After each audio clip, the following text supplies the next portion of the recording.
وعلى آله وصحبه الطيبين الطاهرين. نعوذ بالله من شرور أنفسنا والسيئات أعمالنا.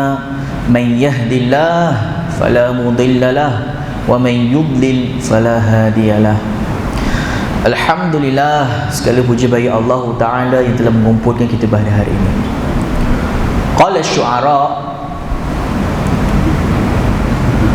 Maddahru illa layalin wa ayyamu, wa mal hayatu illa sururun wa ahzan. Para syu'ara, penyair-penyair bahasa Arab, mereka kata apa? Mereka kata Maddahru illa layalin wa ayyamu. Masa ini tidak lain tidak bukan hanyalah pagi-pagi dan juga malam-malam. Kehidupan kita tidak lain tidak bukan hanyalah malam-malam dan juga pagi-pagi. Wa mal hayatu illa sururun wa ahzanu. Dan kehidupan ini tidak lain tidak bukan yang setiap hari malam-malam dan pagi-pagi yang bersilih ganti. Kehidupan ini tidak lain tidak bukan hanyalah kegembiraan dan kesedihan yang banyak. Hakikatnya hidup kita, walaupun ada pagi, ada malam, bersilih ganti, setiap hari kita hidup melalui masa-masa ini, ia dipenuhi dengan detik-detik kebahagiaan, kegembiraan, tetapi kebanyakan masanya dipenuhi dengan kesedihan. Namun ada kesedihan-kesedihan, kesusahan-kesusahan yang kita dah biasa mengalami sehingga kita dah tak terasa. Ada kesedihan-kesedihan yang kita tak biasa mengalami, jadi dia lebih terasa. Contohnya apa? Dalam kehidupan ini, hakikatnya kita berpenat setiap hari. Setiap hari kita tak boleh tidur sebanyak mana yang kita nak. Sebelum subuh kita kena bangun, kita kena mandi, ambil wuduk dalam keadaan sejuk. Kalau kita tengok sekarang mungkin kita terbiasa, tapi mula-mula kita dididik, ia adalah satu kesedihan, kesusahan. Kita kena keluar solat subuh, makan, merasai kelaparan, jalan kaki penat, drive pun penat, naik motor pun penat. Semua ini sebenarnya usaha kita dalam dunia ini, tak kira untuk dunia ataupun akhirah, hakikatnya dia adalah detik-detik kepenatan, detik-detik kesedihan. Bila kita solat, Masya Allah, kita merasai kenikmatan. Tapi pada masa sama, ia memenatkan. Kita kena membaca Al-Fatihah, kita kena mempelajari Al-Fatihah, kita kena mempelajari hukum-hakam solat dan sebagainya. Jadi hidup ini, sama ada untuk dunia atau akhirah, dia sebenarnya adalah detik-detik apa? Kepenatan. Tetapi ada kebahagiaannya. Lepas solat kita terlepas daripada rasa tanggungjawab yang berat. Kita merasai kenikmatan tertentu. Bila kita penat, kita makan, kita merasai kenikmatan kenyang. Kelazatan makanan, dia ada kenikmatan. Tapi hakikatnya hidup kita penuh dengan kesedihan. Masya Allah. Kalau kita tengok hidup ini yang penuh dengan kesedihan ini, apa yang kita setiap hari buat, sebenarnya kita sedang mengejar satu impian. Kita mengejar sesuatu yang kita nak kejar. Semua di antara kita mesti ada impian dia, mesti ada tujuan dia, mesti ada benda yang dia nak kejar. Tetapi seseorang apabila dia mengejar dunia ini, kalau seseorang itu mengejar kenikmatan dunia ini, ia akan hilang apabila dia meninggalkan dunia. Apabila seseorang itu mengejarkan harta, barangkali mengejar harta ni penat, kadang dapat, kadang tak dapat. Kalau tak dapat, dia sia-sia penat. Kalau dia dapat, bila dia mati, apakah manfaat harta kepada dia? Harta itu diwarisi, tidak akan memberi manfaat apabila kita menjadi mayat nanti. Ada orang mengejar pangkat, nak jadi CEO, nak jadi ketua, nak jadi menteri, etc. dan lain-lain. Seumur hidup dia 40 tahun berkhidmat untuk satu syarikat, jabatan contohnya, untuk mengejarkan satu pangkat. Dalam ramai-ramai yang kejar, berapa yang dapat pangkat tu? Seorang. Barangkali dia dapat, barangkali tak dapat. Dan kalau dapat sekalipun, kalau tak dapat, kerja sia-sia. Kalau dapat sekalipun, bila dia mati, ada ke orang akan kata, oh, jawatan ni kita kena hold 3 tahun dulu, ketua kita yang bagus ini dah mati, kita pegang 3 tahun tak nak ketua? Ada? Tak ada. Hari ini meninggalkan dunia, esok ada orang menggantikannya. Apakah lagi manfaat yang dia dapat apabila dia mengejar pangkat? Ada orang mengejar apa? Mengejar nama. Dia nak ada orang bila dia mati nanti, ada orang puji dia, ada orang cakap kata-kata yang baik untuk dia. Tetapi apabila dia di dalam kubur, adakah dia dengar? Kalau dengar sekalipun, apakah manfaatnya? Adakah itu menjadi kegembiraan dia di akhirat nanti? Kata-kata orang, adakah kata-kata orang itu yang menjadi kegembiraan dia di kubur? Kebahagiaan? Tidak. Ada orang dia mengejar, hidup dia mengejar orang yang dia cinta, sama ada isteri, perempuan yang dia suka, ataupun seorang lelaki yang dia suka, yang dia cinta. Hidup dia yang ni je.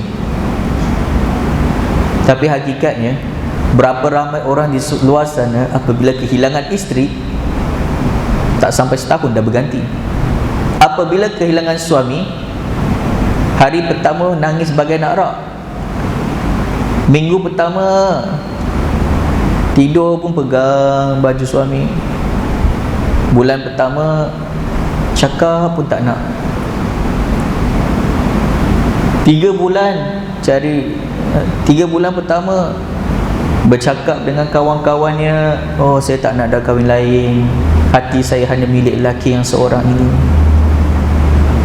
Lepas 6 bulan tengok-tengok dah jadi isteri orang lain. Berlaku. Hakikatnya al-qalbu yataqallab. Hakikatnya al-qalb, hati ini berubah-ubah. Al-qalbu yusamma qalban li'annaha tataqallab. Qalb ini dinamakan sebagai qalb sebab apa? Sebab dia berbolak-balik. Qalb maksudnya membalik-balikkan. Qalb membalikkan sesuatu. Qalb ini, hati kita dipanggil sebagai qalb kerana apa? Dia memang berbolak-balik.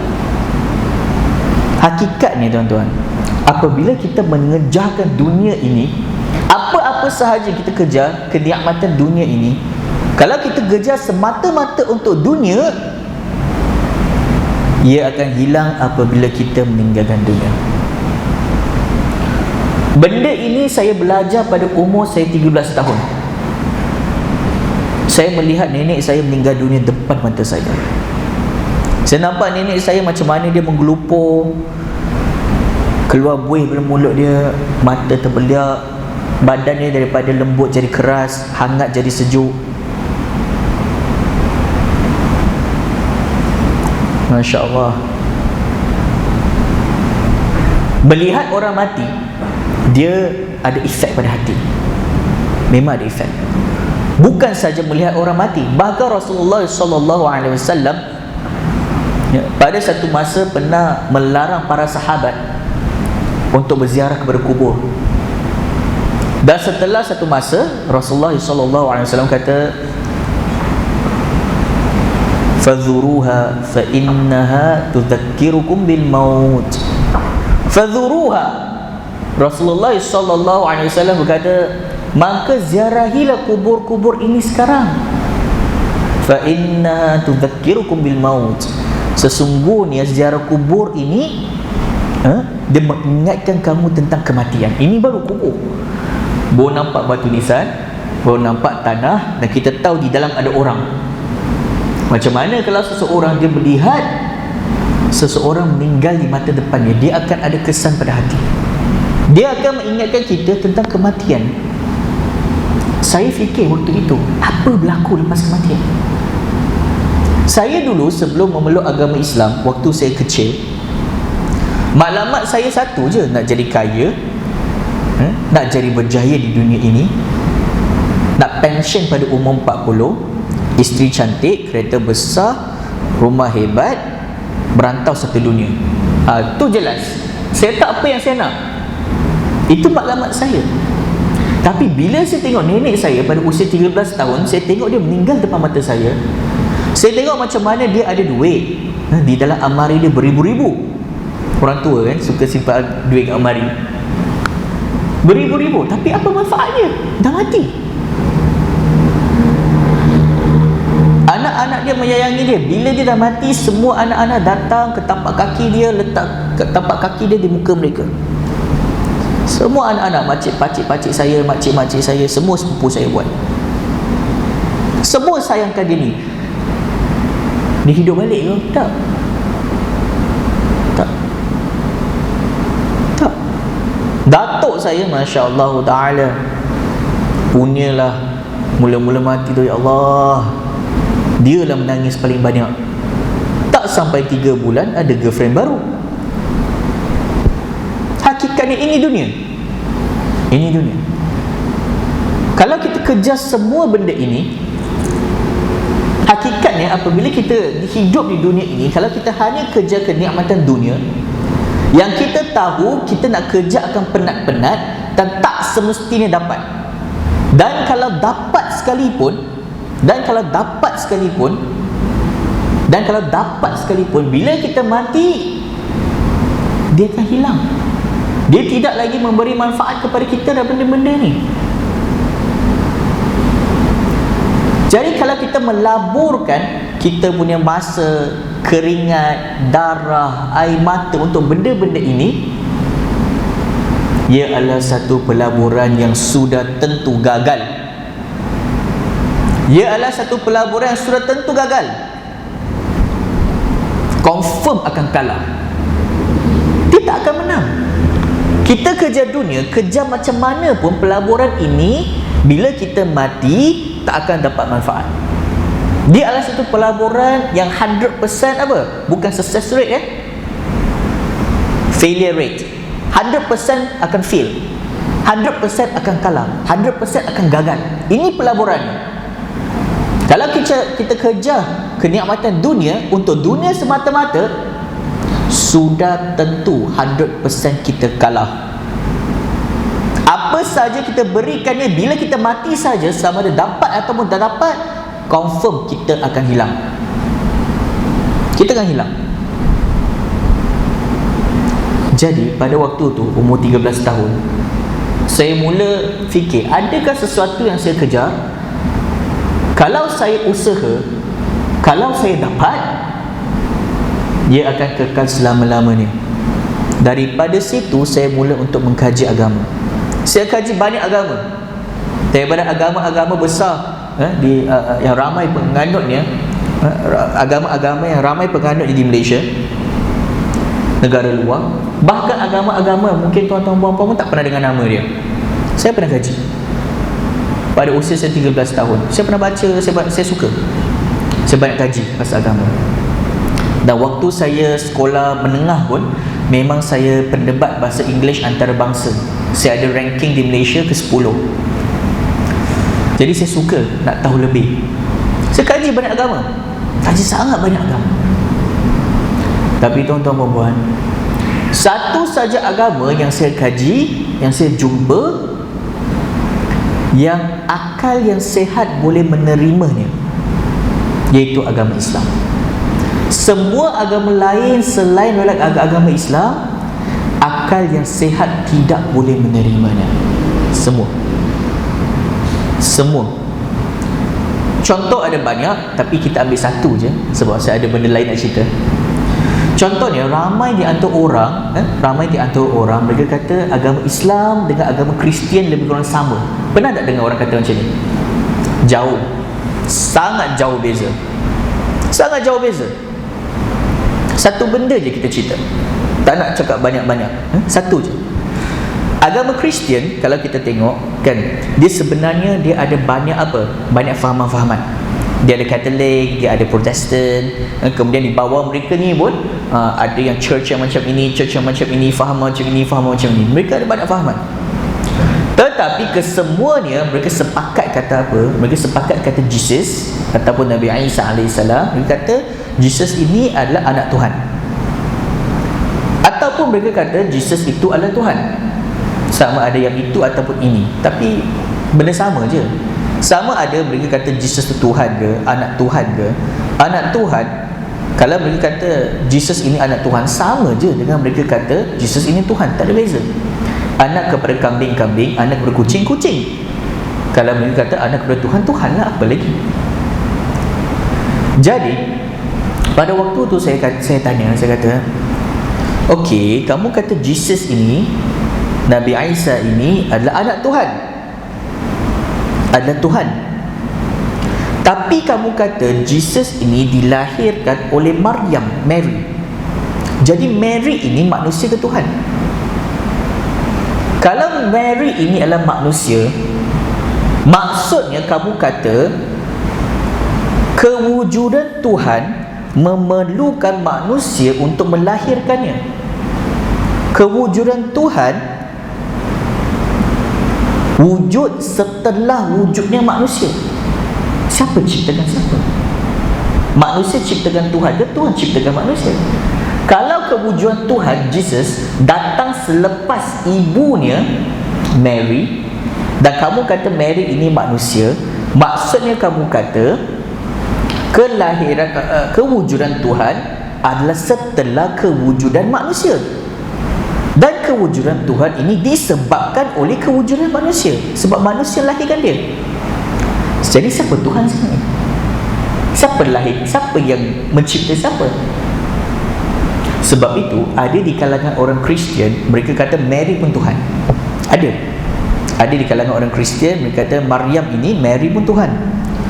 Saya tanya lagi, kalau kamu kata Mary ini adalah Tuhan, alright, kamu kata Maryam ini Tuhan, habis tu Maryam pun ada mak ayah, mak ayah dia pun ada mak ayah, mak ayah kepada mak ayah pun ada mak ayah. Kamu kata manusia pertama adalah Adam dan Hawa, Adam and Eve. Betul. Maksudnya mak ayah kepada Mary bersambung kepada Adam dan Hawa. Semua ini manusia ke Tuhan? Kalau kamu kata manusia, kembali kepada benda sama, manusia lahirkan Tuhan. Kalau kamu katakan semua ini adalah Tuhan, sampai kamu nak kata Adam dan Hawa pun adalah Tuhan, habis tu kita semua Tuhan. Habis tu kenapa nak ajak kita ke agama Kristian? Tuhan masuk neraka. Kerana itu, ini antara salah satu benda yang membuktikan kepada kita hanya agama Islam yang akal yang sihat boleh menerimanya. Agama lain tak. Agama lain tak. Ini salah satu contoh, salah satu. Masya Allah, salah satu. Jadi bila pada usia 15 tahun, saya sempat kaji banyak agama dalam 2-3 tahun tu. 2 tahun ni saya sempat kaji banyak agama. Pada usia 15 tahun, saya dah yakin dengan 100% yang agama Islam agama benar. 100%. Sebab saya nampak hanya agama Islam yang akan menerimanya. Agama lain, contoh agama Kristian tadi, ada di kalangan mereka, bila saya petikaikan, saya bertanyakan soalan ini, mereka kata apa? Mereka beritahu saya, agama tak perlu guna akal untuk fikir, cukup untuk percaya saja. Masya Allah. Manusia beza dengan binatang sebab kita berakal. Kalau kamu kata satu agama itu bukanlah tak perlu kepada akal, seolah-olah kamu kata agama itu bukan untuk manusia berakal, tetapi untuk manusia gila dan juga binatang. Sebab ini, akal ini yang bezakan kita dengan binatang. Akal ini yang membuatkan kita buat kebaikan, membezakan antara baik dan jahat, membezakan antara betul dan salah. Akal ini lah. yang membezakan kita dengan binatang. Tetapi agama Islam tidak sedemikian. Agama Islam menyeru kita untuk menggunakan akal kita yang sihat untuk tahu bahawasanya agama Islam ini agama yang benar. Qala Allah Ta'ala wa qalu law kunna nasma'u aw na'qilu ma kunna fi ashabis sa'ir. Surah Al-Mulk ayat ke-10. Allah Ta'ala berfirman di dalam Al-Quran memberitahu kepada kita tentang kata-kata orang kafir di akhirat. Orang-orang kafir di akhirat, mereka kata apa? Wa qalu, mereka kata law kunna nasma'u aw na'qil, kalaulah kita di dunia kita mendengar lalu kita menggunakan akal kita. Naqil daripada perkataan akal. Kalaulah kita di dunia dulu kita mendengar lalu kita menggunakan akal kita, ma kunna fi ashabis sa'ir, tidaklah kami kekal selama-lama di dalam api neraka. Tidaklah seseorang itu akan kekal selama-lama di api neraka. Tidaklah seseorang itu akan kekal dalam kekufuran. Tidaklah seseorang itu mengingkari kebenaran ini kalaulah mereka mendengar dan menggunakan akal mereka untuk tahu kebenaran Islam. Islam menganjurkan kita untuk menggunakan akal yang sihat. Kerana itulah hikmah Allah Ta'ala memberikan kita akal. Itulah hikmahnya. Masya Allah. Saya memeluk agama Islam pada usia 15 tahun. Saya rasa kisah ini kalau kita cari di YouTube ataupun mana-mana jumpa dengan lebih detail. Kali ini saya beritahu sekejap, pendek, sebab saya rasa ramai dah tahu. Saya nak bagi dah benda lepas tu. Saya nak beritahu sesuatu yang lagi penting daripada itu. Kerana apa? Kerana bila seseorang memeluk agama Islam, itu bukan penamat dia, tetapi itu adalah titik permulaannya. Seseorang itu memeluk agama Islam, itu bukan penamat dia. Dia bukan happily ever after, the end of the story. Bukan. Di situ titik permulaannya. Seseorang yang baru memeluk agama Islam, dia mendapat banyak sangat cabaran, bukan sahaja dari sudut dunia. Ada di kalangan, kalau kita tengok kisah-kisah mu'alaf kan, ya, ramai akan cerita tentang macam mana dia dengan keluarga dia ada pergaduhan, ataupun dengan kawan dia, dengan saudara dia, dengan isteri dia, dengan anak-anak. Mungkin cerita tentang dulu dia ada syarikat sekian, bila masuk Islam tak ada orang support dia, syarikat dia muflis, kewangan, masalah kewangan, dihalau keluar, tak ada keluarga. Kisah-kisah sedemikian. Ini bukan satu-satunya penyakit ataupun masalah yang akan berlaku kepada mu'alaf, kepada orang yang memeluk agama Islam. Bukan. Bahkan ada satu perkara lagi yang lebih merunsingkan. Syaitan, setelah mana seseorang memeluk agama Islam, sebelum seseorang itu memeluk agama Islam, dia akan menjadi nasyak dengan tanya soalan ini, tanya soalan ini, tanya soalan ini, dengan tanya soalan kepada orang yang nak masuk Islam ini, sampai dia rasa takut nak masuk Islam, sampai dia rasa banyaknya soalan saya tak terjawab, macam mana nak masuk Islam. Walaupun waktu tu dia dah yakin Islam tu benar, tapi ada kala dia kadang syaitan kacau dia dengan soalan, dia tak nak masuk. Dan bila seseorang itu dah masuk, bukan bermakna syaitan tak apalah dah masuk, kita biar. Syaitan, mereka bijak. Syaitan ini mereka bijak macam kita. Bahkan di kalangan mereka ada lagi bijak dari kita. Kalau kita berkumpul, duduk round table, mesyuarat, membincangkan dakwah, mereka duduk sekali membincangkan dakwah. Mereka ada cara mereka menyesatkan umat Islam, umat manusia. Kita ada cara dan perbincangan kita, plan kita nak menyelamatkan orang manusia, umat manusia ini ada. Mereka pun sama. Jadi seorang itu bila dia dah memeluk agama Islam, ini bukannya happily ever after. Tetapi itulah permulaan, titik permulaan dia. Kerana dia akan menghadapi masalah lebih besar. Dia akan ditanya bukan sekadar, bukan masalah sunat, sakit kan, takut kan. Bukan. Dia tidak akan cuma lepas solat, lepas masuk Islam kena solat lah, tak boleh minum arak lah, tak boleh berzina dengan perempuan lah, kena jaga ikhtilat dan benda-benda. Tak, bukan. Benda itu dia fikir sebelum masuk Islam.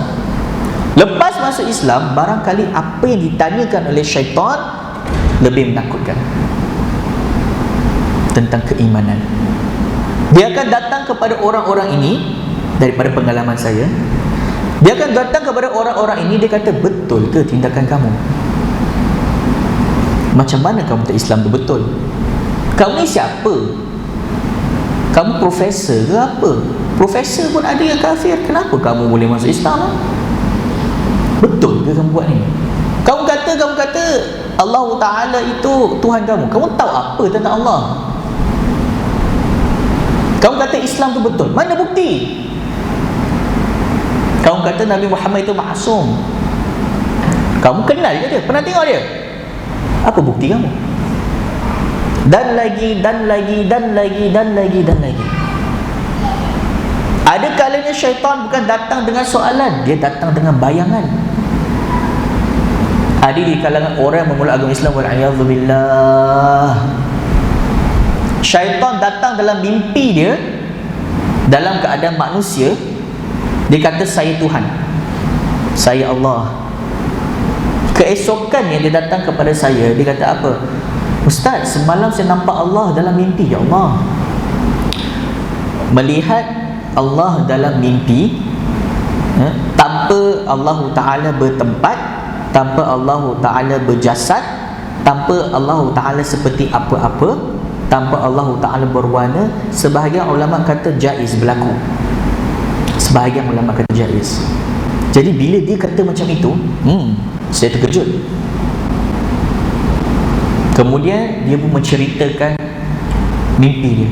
Dia kata Allah Ta'ala datang kepada saya dalam mimpi seperti seorang manusia.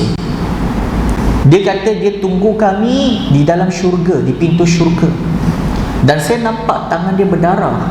Ni saya dengar sendiri ni, saya nampak tangan dia berdarah. Dia kata tangan Allah berdarah. Wa'iyadzubillah. Jadi saya tanya kepada Allah, Allah, kenapa tangan kamu berdarah? Dia kata, sebab apa? Sebab manusia banyak sangat buat dosa. Wa'iyadzubillah. Ini bukan kefahaman Islam. Di dalam agama Islam, kita meyakini Allah Ta'ala tidak seperti apa-apa sekalipun. Qala Allah Ta'ala laisa kamithlihi syai'. Maksudnya Allah Ta'ala tidak sama dengan makhluknya dari apa jua sudut sekalipun. Kalau kita ada badan, Allah tiada badan. Kalau kita ada tangan, Allah tiada tangan. Kalau kita ada kepala, Allah tiada kepala. Kalau kita berwarna, Allah tidak berwarna. Kalau kita bersaiz, besar, kecil, Allah bukan besar, bukan kecil. Apa saja apa saja terlintas di dalam gambaran di fikiran kita, apa saja tergambar dalam fikiran kita, maka Allah bukan seperti itu. Ini akidah Islam. Akidah Islam, Allah tidak perlukan apa-apa. Allah yang menciptakan segala-galanya. Qala Rasulullah sallallahu alaihi wasallam, Rasulullah sallallahu alaihi wasallam bersabda dalam sebuah hadis yang diriwayatkan oleh Al-Bukhari wal Baihaqi wa Ibn Jarud, hadis sahih. Qal kana Allah wa lam yakun syai'un ghairuh. Allah Ta'ala wujud pada azali dan tidak ada apa-apa pun bersamanya. Allah tidak perlukan apa-apa pun. Bahkan Allah Ta'ala tidak memerlukan kepada tempat dan juga masa. Allah tidak memerlukan tempat untuk kewujudannya. Allah bukan di mana-mana, bukan di setiap tempat, bukan di satu-satunya tempat, bukan di langit, bukan di bumi, bukan di arash, bukan di farsh. Tetapi Allah wujud tidak bertempat. Sebelum Allah menciptakan tempat, Allah wujud tidak bertempat. Dan setelah mana Allah menciptakan tempat, Allah tetap wujud tidak bertempat. Jadi ini salah satu soalan-soalan, cabaran-cabaran dihadapi oleh para mu'allaf. Jadi saya pada usia 15 tahun, saya ada banyak soalan. Saya ada banyak soalan yang tak terjawab. Dan soalan-soalan ini, tuan-tuan puan-puan, sejujurnya saya kata, saya pernah berantau satu Malaysia, bertanya kepada ustaz dan ustaz, ma'had kepada ma'had, madrasah kepada madrasah, pondok-pondok. Susah saya jumpa orang yang mampu menjawabnya dengan jelas. Sampailah saya jumpa satu tempat, salah seorang syekh ini yang daripada Syam yang boleh jawab. Saya belajar dengan dia 6 bulan. Lepas itu saya dihantar ke universiti di Syam, tempat yang dia belajar. Masya Allah, universiti ini yang saya pergi, Masya Allah, sangat-sangat unik. Bayangkan pelajar-pelajar Al-Azhar yang dah graduate, yang dah keluar, kalau masuk universiti ini paling-paling yang dah graduate ni, yang dah keluar, graduan, dah keluar, lulusan. Kalau dah keluar pun, kalau dia nak masuk universiti ni, paling-paling lah dia akan masuk tahun 1 degree. Dia tak akan, jarang dia boleh sambung master, jarang, sangat jarang. Kerana apa? Universiti ini memang antara universiti yang sangat tegas dalam ilmu agama, sangat tegas. Kami setiap hari exam,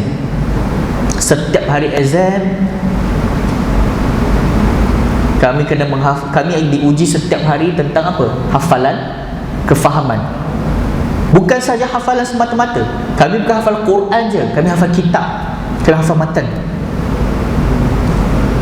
matan, syarahan kami hafal, bukan Quran je.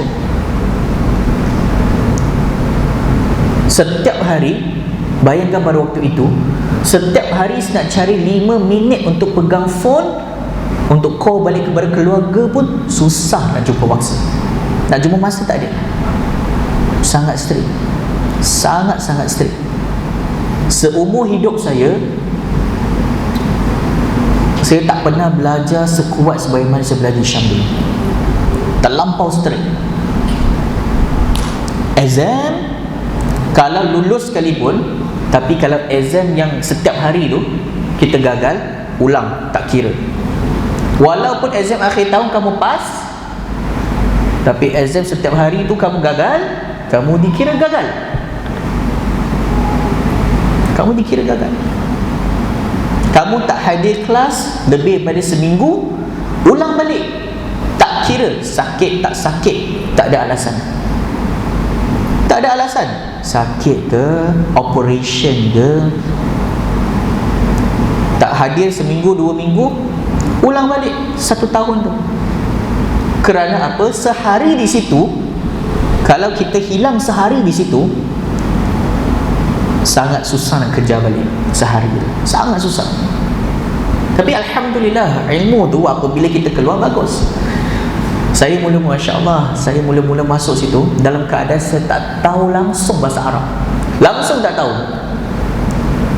Kecuali Assalamualaikum, Waalaikumsalam, Ismi Adil, nama saya Adil, itu je saya tahu. Kelas di situ 100% bahasa Arab, 100%. Walaupun syekh-syekh, masyayikh di situ reti bahasa English, bahasa France, cakaplah macam mana pun dia tak akan balas, seolah-olah dia tak faham. Peraturan asrama kena cakap bahasa Arab, tak kira kamu duduk dengan siapa. Saya sampai situ, saya langsung tak duduk dengan Malaysia, saya duduk dengan orang Arab, orang Jordan. Mula-mula sampai masuk kelas satu minggu pertama tu, satu kabut saya tak faham. Tak faham apa. Masuk Assalamualaikum, Waalaikumsalam, okey, sampai situ faham, ya? Selebihnya sampai habis kelas tak ada benda, satu habuk tak tahu. Nak faham macam mana? Satu patah perkataan kita tak faham, nak suruh translate kan orang tak layan. Sebab itu peraturan mereka, orang tak layan. Tak layan. Macam mana nak belajar? Minggu pertama cukup 1 minggu di situ. Waktu rehat saya ingat lagi, Masya Allah, Waktu rehat saya keluar, mata saya berair, tak dapat tahan. Memang tak dapat tahan. Saya nak belajar, memang tak dapat tahan. Saya masuk tandas, saya menangis sekuat-kuatnya. Taklah sekuat-kuatnya, tapi secukup-cukupnya. Lap air mata keluar. Sambung kelas, walaupun tak faham, sambung, duduk. Syekh tanya, tak jawab. Jawab macam mana? Dia cakap apa pun tak faham. Kalau faham pun tak reti nak jawab. Nak jawab apa? Duduk, duduk. Duduk. Pintu tu lagi function daripada saya rasanya. Pintu tu boleh buka tutup juga. Saya duduk situ macam patung. Assalamualaikum. Waalaikumsalam. Hari tu lepas habis kelas, saya jumpa dengan salah seorang kawan saya, nama dia Ustaz Saif. Ustaz Saif. Sampai sekarang saya ingat.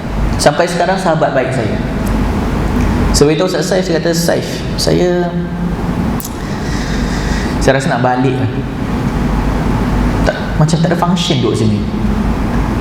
Saya tak faham apa benda. Apa saya boleh buat? Masuk kelas, kewujudan saya ibarat saya tak wujud. Saya tak tahu nak belajar macam mana. Saya tak tahu ikut apa saya nak faham. Ikut reaksi ke ikut bahasa badan. Saya belajar macam mana? Ustaz Saif kata apa? Dia kata, Adil, kalau apa benda saya boleh bantu, kamu cari je saya bantu. Tapi dia sendiri pun sibuk, dia pun belajar. Kita nak tanya lebih-lebih pun tak boleh. Kemudian dia kata, Adil, satu benda saya nak beritahu kamu. Dia kata, Al-ikhlas sirrun najah. Ikhlas itu adalah rahsia kejayaan. Waktu itu minda saya terus berubah. Daripada saya sedih, saya terus gembira. Dia kata, Al-ikhlas sirrun najah. Ikhlas itu adalah rahsia kejayaan. Apakah yang sedang cuba disampaikan? Dia nak kata Allah Ta'ala yang menciptakan ilmu di dalam dada kita. Bukannya usaha kita, bukannya belajar kita. Kita belajar sekuat mana pun, itu adalah sebab. Tetapi tidak semestinya Allah Ta'ala berikan kita ilmu. Ada orang belajar bertahun-tahun, menghafal banyak, tetapi tetap tidak faham. Betul. Ada orang tak belajar pun ilmu datang pada dia. Sebab tu kita ada ilmu laduni. Hakikatnya ilmu ini Allah Ta'ala yang ciptakan pada manusia. Ya, saya dilahirkan dalam keadaan kafir. Saya mula lambat, saya tak tahu bahasa. Betul. Di dalam kelas tak faham apa. Betul. Tetapi kalau Allah Ta'ala takdirkan dan menciptakan ilmu untuk saya tahu ilmu. Kerja saya bukan untuk fikir, bukan untuk fikir saya akan dapat ke tak akan dapat. Kerja saya adalah apa? Usaha dan tawakal. Itu je kerja saya. Kalau saya usaha tak dapat pun tak dapat pahala.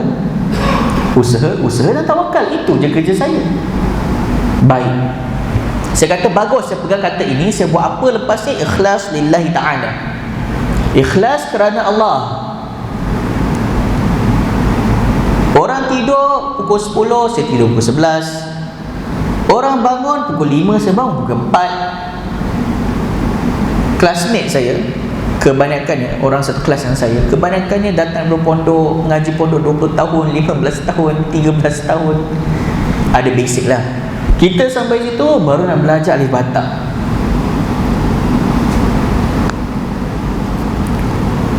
Minggu pertama saya belajar tercorot di dalam kelas. Lepas mendengar nasihat Ustaz Saif ini, dan saya usaha, dan apa yang saya faham, ikhlas lillahi ta'ala, kerana Allah yang menciptakan ilmu. Dia bukan soal awal ataupun lambat. Dia soalnya Allah ciptakan bagi kita, takdirkan bagi kita ataupun tidak. Itu je. Kerja kita usaha tawakal. Lepas 3 bulan saya pelajar terbaik. Lepas 3 bulan guru kelas saya datang jumpa saya. Dia kata apa?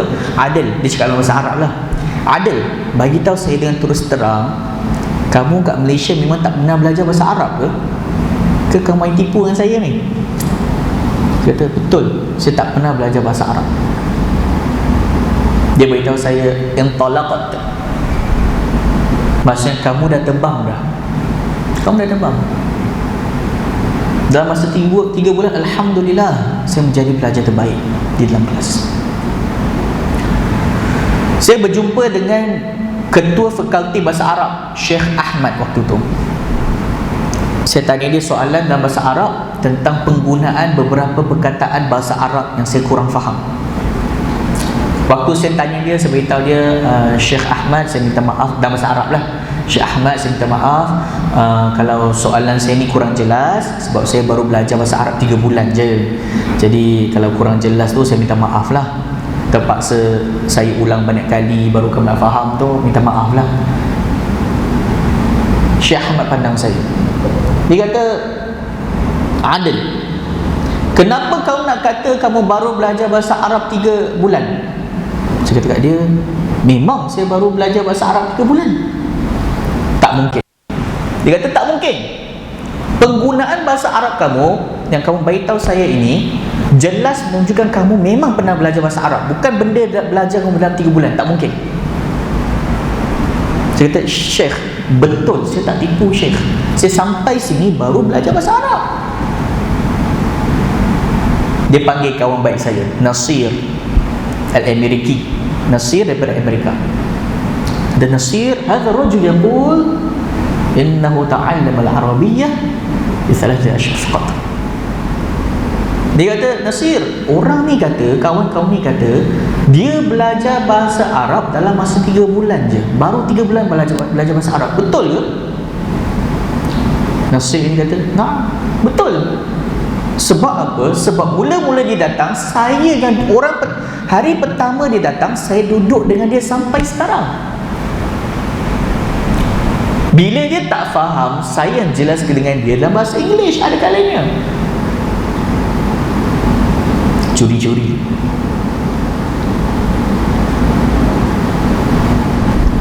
Syekh Ahmad terdiam. Dia terdiam. Dia kata kat saya, dia kata, Masya Allah, betul lah kamu laju dalam mempelajari bahasa. Tapi tuan-tuan dan puan, dia sebenarnya bukan saya laju mempelajari bahasa. Dia kerana Allah Ta'ala yang memberikan ilmu kepada saya. Bukan kerana saya laju, bukan kerana saya bijak pun. Tidak. Kerana Allah yang menciptakan ilmu pada dada kita. Macam mana saya tahu benda ini? Ada satu peristiwa. Saya pernah sekali bersembang dengan kawan saya dalam bahasa Arab. Saya nak cakap sesuatu. Tertiba lidah saya menggunakan perkataan dengan sendirinya. Perkataan yang saya tak tahu, saya tak tahu perkataan tu, tapi saya guna perkataan tu. Saya tak pernah dengar perkataan tu, saya sendiri tak tahu apa maksud perkataan tu, tapi tertiba saya guna perkataan tu. Kemudian saya terus cari kamus, apa maksud perkataan ni? Maksud perkataan itu sebiji dengan apa yang saya nak di dalam hati pada waktu itu. Walaupun saya tak pernah belajar, tak pernah tahu perkataan ni. Cara penggunaan juga sebiji dengan cara penggunaan yang saya nak. Bukanlah nak kata saya ini bagus, hebat, tak. Tapi nak kata semua ini Allah Ta'ala ciptakan. Kalau kita ikhlas lillahi ta'ala, ada kalanya Allah Ta'ala akan memberikan kejayaan kepada kita. Kerja kita adalah usaha tawakal. Dan saya bagi tahu benda ini bukan untuk menunjukkan kekuatan saya, tak, bukan. Qala Allah Ta'ala, فَأَمَّا بِنِعْمَةِ رَبِّكَ فَحَدِّثْ وَأَمَّا بِنِعْمَةِ رَبِّكَ فَحَدِّثْ. Maksudnya apa? Dan ada pun dengan nikmat yang Allah Ta'ala berikan kepada kamu, fahaddith, bagi tahu orang lain. Nikmat yang Allah Ta'ala berikan kepada kita ini, beritahu kepada orang lain sebagai pedoman. Bukan untuk saya tunjuk, oh kuat ni, tak, bukan. Kerana kita beramal dengan ayat Al-Quran, bukan untuk menunjukkan kekuatan, tapi satu pengalaman untuk kita tahu Allah Ta'ala yang menciptakan segala-galanya. Alhamdulillah, setelah 4-5 tahun saya belajar di sana, saya balik sekarang ni, baru balik ni, dalam PKP baru balik. 2 tahun duduk di dalam rumah, kelas online dan sebagainya. Alhamdulillah berjaya keluar setelah PKP. Alhamdulillah, sekarang ini saya ada banyak kerja sebenarnya. Saya antara sebab saya balik ini, sebab saya nak membantu golongan mu'allaf sebenarnya. Sebab ada banyak masalah yang terpendam. Banyak. Antara salah satu usaha saya di Malaysia sekarang ini, saya adalah jurulatih kepada perunding cara tauhid di bawah pejabat mufti. Apa saya buat?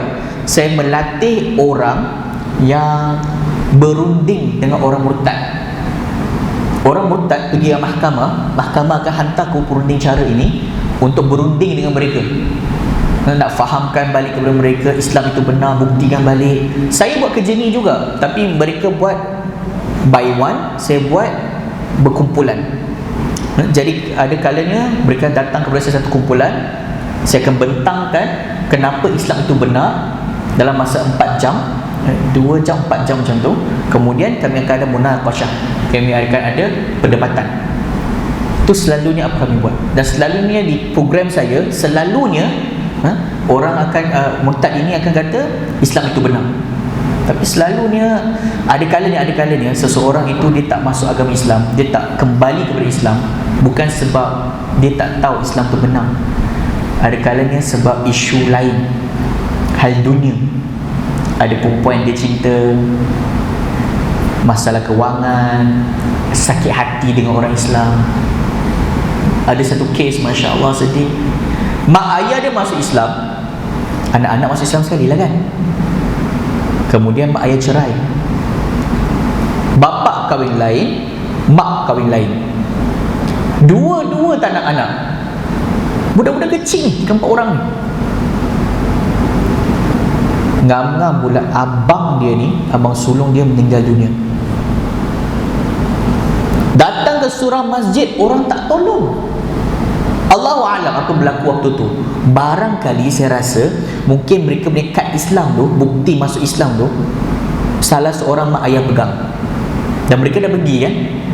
Jadi orang surau masjid mungkin waktu tu ada kalangan mereka takut ada apa masalah ke apa kan. Mereka tak uruskan, tak tolong. Last siapa tolong mereka? Kuil India. Jenazah abang sulung dia yang Muslim ini dibakar di Kuil India. Ya Allah. Dia bagi tahu saya, adik dia ni yang nak murtad ni bagi tahu saya, Ustaz, saya setuju dengan Ustaz, Islam memang benar, tapi saya sakit hati dengan orang Islam. Mana mereka bila kami perlukan kamu? Mana kamu? Waktu kami kecil-kecil, kami anak-anak, kami pergi surau masjid minta tolong untuk apa? Tanam abang kami. Mana kamu? Mana kamu?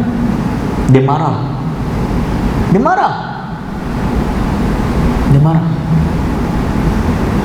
Saya pun marah. Bila saya dengar isu ini, Masya Allah, memang saya nak angin. Program macam ini kami kumpul ramai Jabatan Agama Islam, Majlis Agama Islam, pejabat mufti, mahkamah, Jabatan Audit, Jabatan Kewangan, Jabatan Kebajikan, semua kumpul kami bincang. Bukan isu kecil tau. Ada kalanya kita punya staff lagi ramai daripada peserta. Mana follow up? Kenapa anak kecil masuk Islam, tak ada orang tahu mereka diperlakukan sedemikian? Tak ada siapa tahu. Mana follow up? Kenapa tak ada orang yang tahu? Ada di kalangan mereka, Masya Allah, ini salah satu. Ada di kalangan mereka, mereka salah faham, mereka murtad ini, mereka keluar agama Islam. Sebab apa? Mereka salah faham tentang agama Islam. Mereka, ada di kalangan mereka, mereka nak tahu kebenaran, tapi apa mereka buat? Mereka membaca terjemahan Al-Quran. Kena tahu, terjemahan Al-Quran lain dengan Al-Quran, lain. Sebab di dalam bahasa Arab, ada kalanya satu perkataan ada 15 maksud. Contohnya Ar-Rahman pada surah Taha ayat 5, Ar-Rahmanu ala arsy istawa, maksudnya apa? Ar-Rahman beristawa atas arsy. Istawa dalam bahasa Arab banyak maksud. Antaranya luruskan barisan. Kan kita kata istawu sufufakum. Istawu datang perkataan istawa, maksudnya luruskan barisan. Istawa juga maksud masak ranum. Buah yang masak ranum boleh makan, istawa juga. Air yang dah masak, air teh contohnya, dah masak boleh minum dah, istawa juga. Makanan dah siap, istawa juga. Berlabuh ataupun menetap satu tempat, istawa juga. Apa lagi? Menjadi sama sesuatu, satu dacing tu, katakan dacing tu sama berat, istawa juga, menjadi sama. Istawa juga dengan maksud istaula, iaitu menguasai atau qahar, menguasai juga. Juga memberi masalah hifz, menjaga. Tetapi kalau kita tengok terjemahan Al-Quran, mereka terjemahkan kepada apa? Mereka kata Ar-Rahman bersemayam atas arsy. Bersemayam maksudnya duduk. Ini bukan akidah Islam. Allah Ta'ala bukannya duduk atas arsy. Tetapi bila orang murtad ini, dia nak cari kebenaran, orang murtad ni tak semestinya orang mu'allaf lah. Ada di kalangan orang yang murtad ini lahir Islam. Dia kata pada saya, dia kata, Ustaz, saya baca Quran tau, saya kaji Quran. Okay. Dia kata kat saya, Tuhan kamu, Tuhan agama Islam, Ar-Rahmanu ala arsy istawa, dia kata, kamu kata kitab Al-Quran kata, dia salah ni, kitab Al-Quran kata Allah duduk atas arsy, atas kursi macam ni.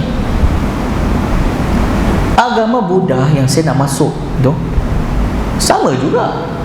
Kami sembah, dia kata, Gautama Buddha, dia pun atas langit, tapi bukan duduk atas kursi lah, duduk atas teratai. Kamu pernah tengok Allah tak? Kamu pernah tengok Tuhan tak? Mana kamu tahu dia duduk atas teratai ke dia duduk atas kursi? Padahal kita sembah Tuhan sama je, atas langit. Nama je beza. Satu nama Allah, satu nama Gautama Buddha. Saya kata kat dia, kamu salah faham. Kamu yang salah faham. Ar-Rahmanu ala arsy istawa. Istawa bukan maksudnya duduk. Istawa maksudnya Allah menguasai al-arsy. Kerana apa? Al-arsy itu adalah makhluk yang paling besar. Sebab tu kita kata Rabbul Arsyil Azim. Kita kata Allah adalah Tuhan kepada arsy yang besar, yang paling besar. Maksudnya kalau Allah Ta'ala menguasai dan menjaga arsy yang paling besar, maka makhluk lain yang lebih kecil daripada arsy sudah tentu Allah mampu untuk menjaga dan mampu untuk menguasainya. Itu maksudnya. Sebab apa? Sebab di dalam Al-Quran kita tidak boleh melihat semua ayat secara zahir. Kita tak boleh melihat semua ayat Quran secara zahir, menterjemahkan secara zahir, kemudian kita faham secara zahir. Tak boleh. Sebab di dalam Al-Quran Allah Ta'ala kata, Allah Ta'ala berfirman, laisa kamitslihi syai'. Allah tidak seperti makhluknya dari apa jua sudut sekalipun.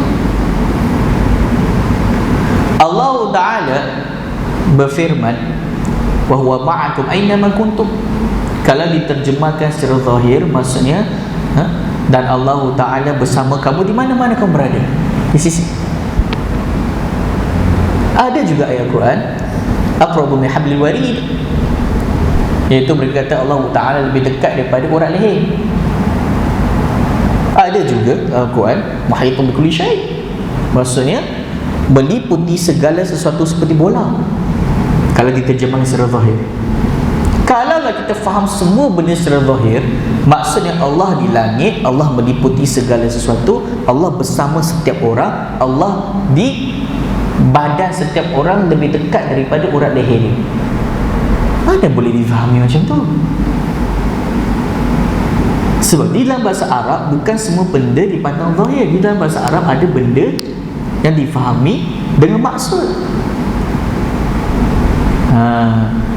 Jadi bila saya cerita kat dia, baru dia faham. Allah Ta'ala kita sembah bukannya di langit, bukan di bumi, bukan di mana-mana, bukan di setiap tempat. Bahkan Allah wujud tidak bertempat, kerana Dia yang menciptakan tempat, maka Dia tak perlukan tempat. Allah bukan seperti manusia, bukan seperti jin, bukan seperti malaikat, bukan seperti batu, bukan seperti pokok. Allah bukan seperti makhluknya dari apa jua sudut sekalipun. Apa yang tergambar di fikiran kita, maka Allah tidak seperti itu. Dan ada banyak perbincangan yang lebih mendalam saya berikan kepada dia. Dan dia Alhamdulillah, dia kata, betul Ustaz, Islam tu benar. Islam tu benar. Jadi apa yang saya ingin sampaikan pada hari ini, tuan-tuan dan puan, yang pertama, apabila kita berkawan dengan seorang mu'allaf contohnya, membantunya tidak semesti dari sudut kewangan, bahkan dari sudut emosi. Kerana barangkali dia ada masalah keluarga yang barangkali tak perlukan wang pun, dia perlukan seorang untuk dengar kata-kata dia, untuk faham dia. Dan kita lebih penting lagi kena menjaga akidah dia. Ada kalanya syaitan pengaruh kita, dia kata apa? Jaga solat dia, jaga puasa dia, jaga zakat dia, jaga sekian. Tapi agama dia, akidah dia, iman dia, siapa nak jaga? Kita sibuk nak ajarkan dia solat, tetapi kita lupa nak ajarkan dia macam mana nak beriman. Dia dah reti solat, tapi dia kata Allah datang kepadanya dalam mimpi dalam keadaan manusia, tangan berdarah. Ini adalah akidah yang keluar daripada agama Islam. Apa guna solat dia? Apa guna solat dia? Qala Allah Ta'ala, inna Allah la yaghfiru an yushraka bihi wa yaghfiru ma duna dhalika liman yasha. Allah Ta'ala berfirman, sesungguhnya Allah Ta'ala tidak akan mengampunkan sesiapa yang mensyirikkan dia, yang melakukan kekufuran kepadanya. Tetapi Allah Ta'ala akan mengampunkan sesiapa yang berdosa kurang daripada kufur, bagi sesiapa yang Allah Ta'ala kehendaki. Kalau dia tak solat sekalipun, barangkali di akhirat nanti Allah Ta'ala ampunkan dia terus masuk syurga. Dan barangkali Allah Ta'ala masukkan dia dalam neraka sebentar, bukan sebentar, untuk satu tempoh masa, kemudian baru masuk dalam syurga. Tapi kalau seseorang itu tidak beriman, maka dia di dalam neraka selama-lamanya, khalidina fiha abada. Dan neraka ini, tuan-tuan puan-puan, dia bukan satu mainan. Qala Allah Ta'ala labithina fiha ahqaba. Maksudnya orang kafir ini, mereka akan kekal di dalam api neraka ahqab, bermusim-musim. Bukan maksudnya lepas musim-musim ni mereka keluar, tak. Maksudnya di dalam neraka ada musim-musim dia. Setiap musim ada azab yang berlainan. Lepas satu musim, tukar azab lain. Lepas setiap kali tukar azab, lepas setiap satu musim, azab tu tidak akan jadi azab yang sama. Bahkan azab itu akan bertambah sahaja, tak akan berkurang, tak akan jadi sama, bahkan akan tambah sahaja. Setiap kali satu musim tukar azab yang lebih dahsyat. Setiap kali satu musim tukar azab yang satu dahsyat, sampai tiada penghujung baginya selama-lamanya. Qala Allah Ta'ala fadhuqu falan nazidakum illa azaba. Maksudnya, wahai orang kafir, maka rasailah siksaan neraka. Dan sesungguhnya tidak akan Allah Ta'ala tambahkan bagi kamu melainkan azab sahaja. Al-Mufassirun, orang-orang menafsirkan Al-Quran, ahli-ahli tafsir Quran berkata apa? Ini adalah ayat yang paling menakutkan di dalam Al-Quran. Pada surah An-Naba, فَذُوقُوا فَلَنْ نَزِيدَكُمْ إِلَّا عَذَابًا, maka rasailah siksaan neraka, dan sesungguhnya Allah Ta'ala tidak akan tambahkan kepada kamu melainkan azab sahaja. Maka tuan-tuan dan puan-puan, kalau kita mencintai diri kita sendiri, kalau kita mencintai saudara kita, keluarga kita, benda pertama yang kita kena pastikan adalah dia ada ilmu untuk kekal beriman selama-lamanya. Ini benda yang pertama. Qala Rasulullah sallallahu alaihi wasallam, afdalul a'mal al-iman billahi wa rasulih. Seutama-utamanya amalan adalah beriman dengan Allah dan juga Rasul. Sayangilah diri kita dan keluarga kita dengan memberikan kepada mereka ilmu ini. Menakutkan pada zaman ini. Semua yang saya beritahu ini orang murtad yang minta dengan mahkamah nak buang nama Islam daripada IC. Yang tak minta lagi ramai. Yang terpedaya tetapi masih mengaku Islam lagi ramai. Lagi menakutkan. Nampak benda ni? Di dalam ini macam-macam fahaman, macam-macam pendapat yang tidak selari dengan syarak. Tetapi anak-anak muda terpengaruh. Para anak-anak muda terpengaruh. Menakutkan. Menakutkan. Qala Allah Ta'ala, ya ayyuhalladzina amanu qu anfusakum wa ahlikum nara wa quduhan nasu wal hijarah. Maksudnya, wahai orang-orang yang beriman, qu anfusakum wa ahlikum nara, peliharalah diri kalian dan ahli keluarga kalian daripada api neraka. Wa quduhan nasu wal hijarah, yang bahan bakarnya daripada manusia dan juga batu-batu. Sayyiduna Ali, menantu kepada Nabi Muhammad sallallahu alaihi wasallam, dia menafsirkan ayat Quran ini. Dia kata, qu anfusakum wa ahlikum nara bi ta'allumi ulumid diniyah wa ta'limihim iyyaha. Sayyiduna Ali kata, qu anfusakum wa ahlikum nara, peliharalah diri kalian dan keluarga kalian daripada api neraka, bita'allumil ulumid diniyah, dengan kamu mempelajari ilmu agama, wa ta'limihim iyaha, dan kamu mengajarkan kepada ahli keluarga kamu. Dan kalau kita tidak mampu mengajarkan kepada mereka, sekurang-kurangnya kita mengajarkan mereka kepada yang mampu menyelamatkan mereka daripada api neraka. Kerana warid dalam hadis, syaitan apabila seseorang itu hampir dengan kematian, syaitan akan datang kepada dia untuk peperangan terakhir, untuk menggoda dia kali terakhir. Dan pada waktu itu, barangkali syaitan akan datang untuk kacau keimanan dia. Sebab itu di dalam sejarah Islam berlaku, bahkan orang yang melakukan azan, muazzin, sedikit sebelum mati dia kata, ana bari'um minallah, dia kata, aku berlepas diri daripada agama Allah, daripada Allah. Maksudnya dia keluar dari agama Islam sedikit sebelum mati, dan dia muazzin. Menakutkan. Kerana syaitan selagi mana dia mampu, dia mengeluarkan kita daripada Islam.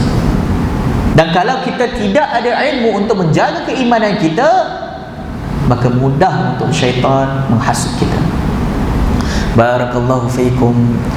Sebelum tu, insya-Allah taala, kami pada minggu depan insya-Allah taala kami ada buat bengkel untuk jenazah, ya, di depan USN. Bukan USN, di depan USN. Kami ada cawangan di situ. Jadi siapa yang nak ambil bahagian ataupun memerlukan ataupun tahu sesiapa yang memerlukan, boleh berjumpa dengan saya untuk saya bagi nombor. InsyaAllah ta'ala boleh masuk ke program tersebut. Dan kami juga ada banyak buat program berkaitan dengan apa? Pengajian tentang tauhid, asas-asas tauhid. Kami ada buat pengajian asas-asas fardu ain. Yang paling penting sekali, kami ada pengajian yang khusus untuk basic ilmu akidah, yang seseorang itu apabila mempelajarinya, dia akan mengenali Allah Subhanahu Wa Taala. Jadi sesiapa yang ingin, insya-Allah taala boleh datang kepada saya akan bagi nombor untuk program tersebut. Barakallahu fikum, jazakumullahu khairan. Assalamualaikum warahmatullahi wabarakatuh.